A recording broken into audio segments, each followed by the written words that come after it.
जी दोस्तों, नमस्कार। एक बार फिर से स्वागत है हिंदी साहित्य में हिंदी कहानी के तहत। आज हम देखेंगे भाग 2। कहानी का शीर्षक है अमृतसर आ गया है। अमृतसर आ गया है, वाचन और अवनीश। हमने यहाँ तक देखा था भाग 1 में। कहाँ तक, एक बार रिवाइज करते हैं। लास्ट लाइन, तीनों के तीनों पठान ऊपर वाली बर्थ पर एक साथ बैठे चुपचाप नीचे की ओर देखे जा रहे थे। सभी मुसाफिरों के आगे पहले से ज़्यादा खुली खुली, ज़्यादा संकित सी लगी। यही स्थिति संभवतः गाड़ी के सभी डिब्बों में व्याप्त हो रही थी। कौन सा स्टेशन था यह, डिब्बे में किसी ने पूछा। वजीराबाद, किसी ने उत्तर दिया। जवाब मिलने पर डिब्बे में एक और प्रतिक्रिया हुई। पठानों के मन का तनाव फौरन ढीला पड़ गया, जबकि हिंदू सिख मुसाफिरों की चुप्पी और ज़्यादा गहरी हो गई। एक पठान ने अपनी बास्केट की जेब में से नसवार की डिबिया निकाली और नाक में नसवार चढ़ाने लगा। अन्य पठान भी अपनी अपनी डिबिया निकालकर नसवार चढ़ाने लगे। बुढ़िया बराबर माला जपे जा रही थी। किसी किसी वक्त उसके बुदबुदाते ओठ नजर आ जाते थे। लगता था उसमें से कोई खोखली सी आवाज़ निकल रही है। अगले स्टेशन पर जब गाड़ी रुकी तो वहाँ भी सन्नाटा था। कोई परिंदा तक नहीं फड़क रहा था। हाँ, एक भिश्ती पीठ पर पानी का मस्कल लादे प्लेटफॉर्म लांग कर आया और मुसाफिरों को पानी पिलाने लगा। लो, पियो पानी, पियो पानी। औरतों के डिब्बे में से औरतों और बच्चों के अनेक हाथ बाहर निकल आए थे। बहुत मार काट हुई है, बहुत लोग मरे हैं। लगता है इस मार काट में अकेला पुण्य कमाने चला आया हूँ। गाड़ी सरकी तो सहसा खिड़कियों के पल्ले चढ़ाए जाने लगे। दूर दूर तक पहियों की गड़गड़ाहट के साथ खिड़कियों के पल्ले चढ़ाने की आवाज़ें आने लगी। किसी अज्ञात आशंकावश दुबला बाबू मेरे पास वाली सीट पर से उठा और दो सीटों के बीच फर्श पर लेट गया। उसका चेहरा अभी भी मुर्दे जैसा पीला हो रहा था। इस पर बर्थ पर बैठा पठान उसकी ठिठोली करने लगा।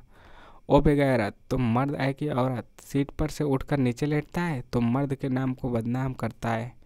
वह बोल रहा था और बार बार हंसे जा रहा था। फिर वह उससे पश्तो में कुछ कहने लगा। बाबू चुप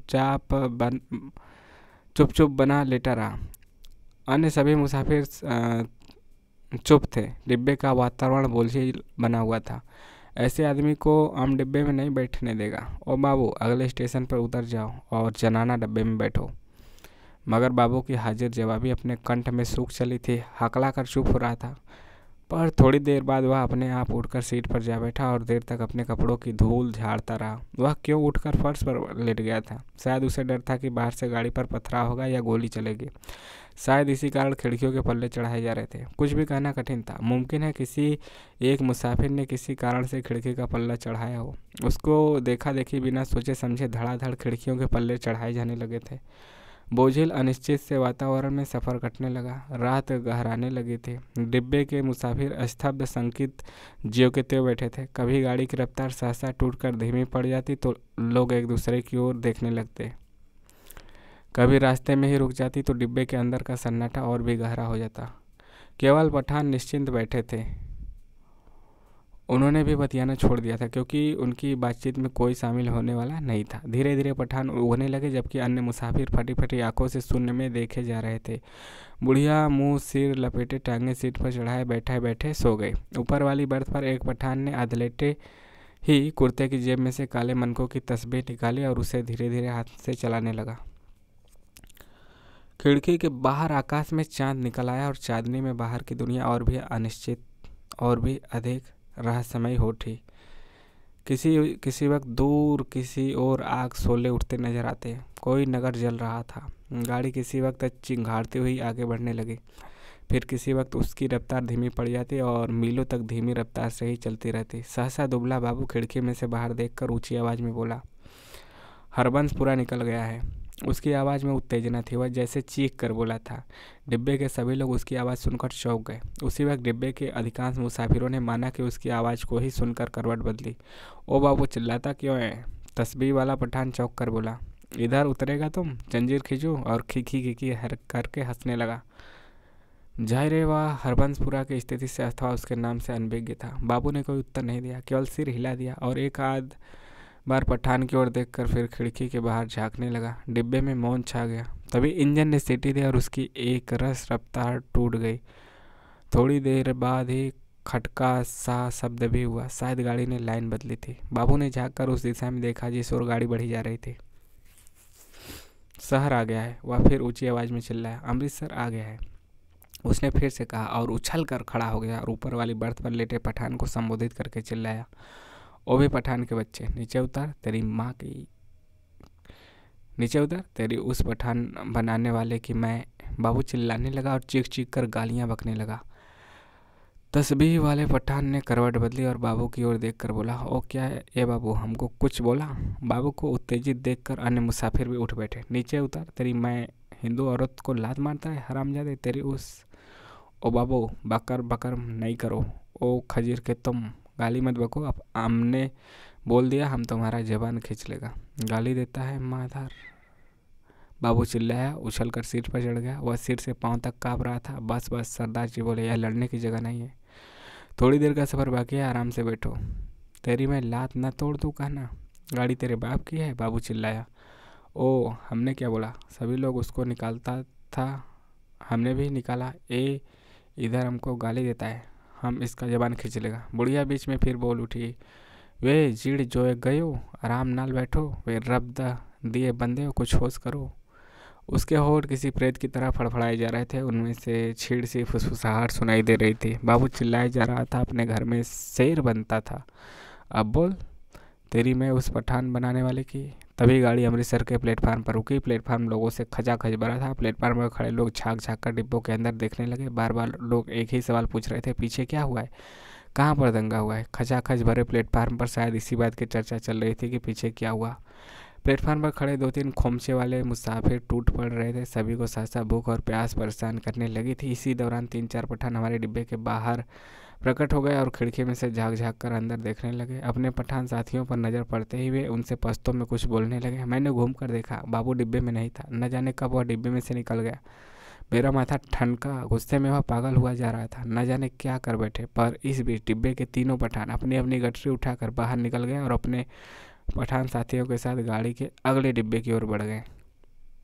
जो विभाजन पहले प्रत्येक डिब्बे के भीतर होता था, अब सारी गाड़ी के स्तर पर होने लगा।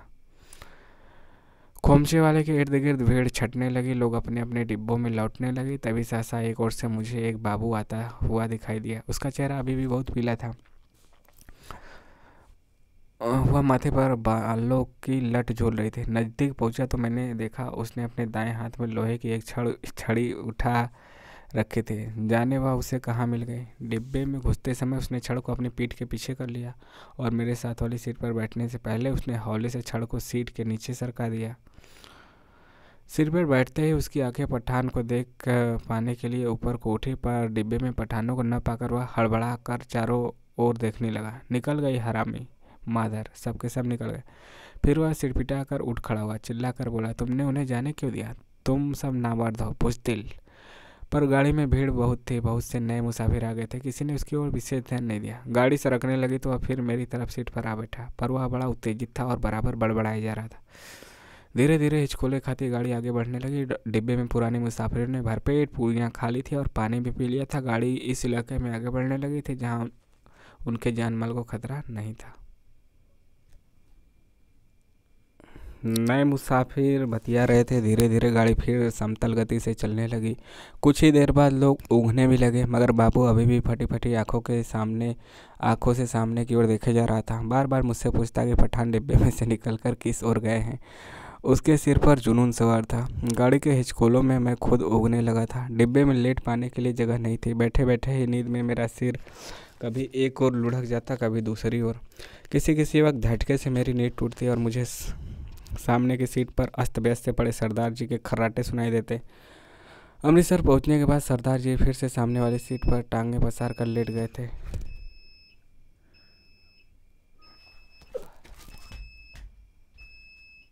के आड़े तिरछी मुद्राओं में मुसाफिर पड़े थे। उनकी बेभत्स मुद्राओं को देखकर लगता डिब्बे लाशों से भरा है। पास बैठे बाबू पर नज़र पड़ती तो कभी तो वह खिड़की के बाहर मुंह किए देख रहा था, कभी दीवार से पीठ लगाए तन कर बैठा नजर आता था। किसी किसी वक्त गाड़ी किसी स्टेशन पर रुकती तो पहियों की गड़गड़ाहट बंद होने पर निस्तब्धता सी छा जाती। तभी लगता जैसे प्लेटफार्म पर कुछ गिरा है या जैसे कोई मुसाफिर गाड़ी से उतरा है, और मैं झटके से उठकर बैठ जाता। इसी तरह जब एक बार मेरी नींद टूटी तो गाड़ी की रफ्तार धीमी पड़ गई थी और डिब्बे में अंधेरा था। मैंने उसी तरह लेटे खिड़की में से बाहर देखा। दूर पीछे की ओर किसी स्टेशन के सिग्नल के लाल कुमकुमे चमक रहे थे। अस्पष्टता गाड़ी कोई स्टेशन लांग कर आई थी, पर अभी तक उसने रफ्तार नहीं पकड़ी थी। डिब्बे के बाहर मुझे धीमे से अस्फुट स्वर सुनाई दिए। दूर ही एक धूमिल सी काली पुंज नजर आई। नींद की खुमारी में मेरी आंखें कुछ देर तक उस पर लगी रही, फिर मैंने उसे समझ पाने का विचार छोड़ दिया। डिब्बे के अंदर अंधेरा था, बत्तियां बुझी हुई थी, लेकिन बाहर लगता था पौ फटने वाली है। मेरी पीठ पीछे डिब्बे के बाहर किसी चीज़ को खरोचने की सी आवाज़ आई। मैंने दरवाजे की ओर घूम कर देखा, डिब्बे का दरवाज़ा बंद था। मुझे फिर से दरवाज़ा खरोचने की आवाज़ सुनाई दी। फिर मैंने साफ साफ सुना लाठी से कोई डिब्बे का दरवाज़ा पटपटा रहा था। मैंने झाँक कर खिड़की के बाहर देखा। सचमुच एक आदमी डिब्बे की 2 सीढ़ियाँ चढ़ आया था। उसके कंधे पर एक गठरी झूल रही थी और हाथ में लाठी थी। उसने बदरंग से कपड़े पहन रखे थे, उसके दाढ़ी भी थी। फिर मेरी नज़र बाहर की ओर आ गई। गाड़ी के साथ साथ एक औरत भागती चली आ रही थी, नंगे पाँव। उसने 2 गठरियाँ उठा रखी थी। बोझ के कारण उससे दौड़ा नहीं जा रहा था। डिब्बे के पायदान पर खड़ा आदमी बार बार उसकी ओर मुड़कर देख रहा था, हाँफता हुआ कहे जा रहा था, आजा आजा, तू भी चढ़ जा, आजा। दरवाजे पर फिर से लाठी पटपटाने की आवाज़ आई। खोलो जी दरवाज़ा, खुदा के वास्ते दरवाज़ा खोलो। वह आदमी हाँफ रहा था, खुदा के लिए दरवाज़ा खोलो, मेरे साथ में औरत जाते है, गाड़ी निकल जाएगी। सहसा मैंने देखा बाबू हड़बड़ा कर उठ खड़ा हुआ। दरवाजे के पास जाकर दरवाजे में लगे खिड़की में से मुँह बाहर निकाल कर बोला, कौन है? इधर जगह नहीं है। बाहर खड़ा आदमी फिर गिड़गिड़ाने लगा, खुदा के वास्ते दरवाज़ा खोलो, गाड़ी निकल जाएगी।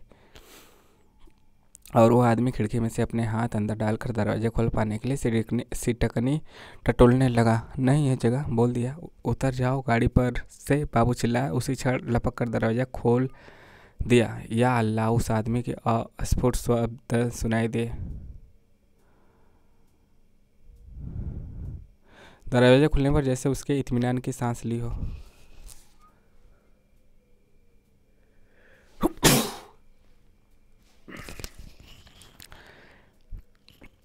और उसी वक्त मैंने बाबू के हाथ में छड़ चमकते देखा। एक ही भरपूर वार बाबू ने उस मुसाफिर के सिर पर किया था। मैं देखते ही डर गया और मेरी टांगें लरच गई।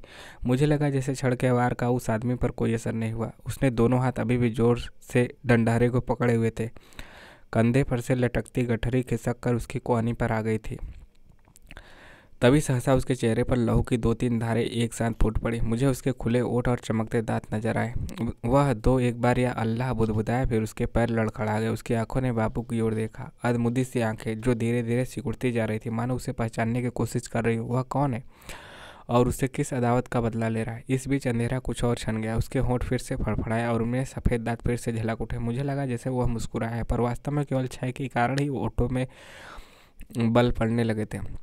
नीचे पटरी के साथ साथ भागती औरत बड़बड़ाई और कोसे जा रही थी। उसे अभी भी मालूम नहीं हो पाया था कि क्या हुआ है। वह अभी भी शायद यह समझ रही थी कि गठरी के कारण उसका पति गाड़ी पर ठीक तरह से चढ़ नहीं पा रहा है और उसका पैर जम नहीं पा रहा है। वह गाड़ी के साथ साथ भागती हुई अपनी 2 गठरियों के बावजूद अपने पति के पैर पकड़ पकड़ कर सीढ़ी पर टिकने की कोशिश कर रही थी। तभी सहसा डंडहरे से उस आदमी के दोनों हाथ छूट गए। वह कटे पेड़ की भांति नीचे जा गिरा और उसके गिरते ही औरत ने भागना बंद किया, मानो दोनों का सफ़र एक साथ ही खत्म हो गया। बाबू अभी भी मेरे निकट डिब्बे के खुले दरवाजे में भूत का भूत बना खड़ा था। लोहे की छड़ अब भी उसके हाथ में थी। मुझे लगा जैसे वह छड़ को फेंक देना चाहता है, लेकिन उसे फेंक नहीं पा रहा है। उसका हाथ जैसे उठ नहीं रहा था। मेरी सांस अभी भी फूली हुई थी और डिब्बे के अंधियारे कोने में खिड़की के साथ सटकर बैठा उसकी ओर देखा जा रहा था। फिर वह आदमी खड़े खड़े हिला। किसी अज्ञात प्रेरणावश वह एक कदम आगे बढ़ा और दरवाजे में से बाहर पीछे की ओर देखने लगा। गाड़ी आगे निकलती जा रही थी। दूर पटरी के किनारे अंधेरा पुंज सा नजर आ रहा था। बाबू का शरीर हरकत में आया। एक झटके में उसने छड़ को डिब्बे के बाहर फेंक दिया, फिर घूमकर डिब्बे के अंदर दाएं बाएं देखने लगा। सभी मुसाफिर सोए पड़े थे। मेरी और उसकी नज़र उठी। थोड़ी देर वह खड़ा डोलता रहा, फिर उसने घूमकर दरवाज़ा बंद किया। उसके ध्यान से अपने कपड़ों की ओर देखा, अपने दोनों हाथों की ओर देखा, फिर एक एक करके अपने दोनों हाथों को नाक के पास ले जाकर सूंघा,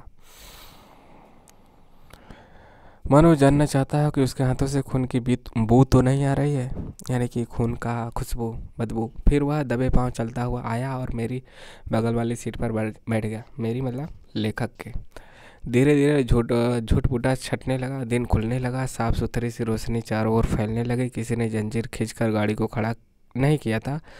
छड़ खाकर गिरी उसकी देह मीलों पीछे छूट चुकी थी। सामने गेहूं के खेतों में से फिर से हल्की हल्की लहरियां उठने लगी थी। सरदार जी बदन खुजलाते उठ बैठे। मेरी बगल में बैठा बाबू दोनों हाथ सिर के पीछे रखे सामने की ओर देखा जा रहा था।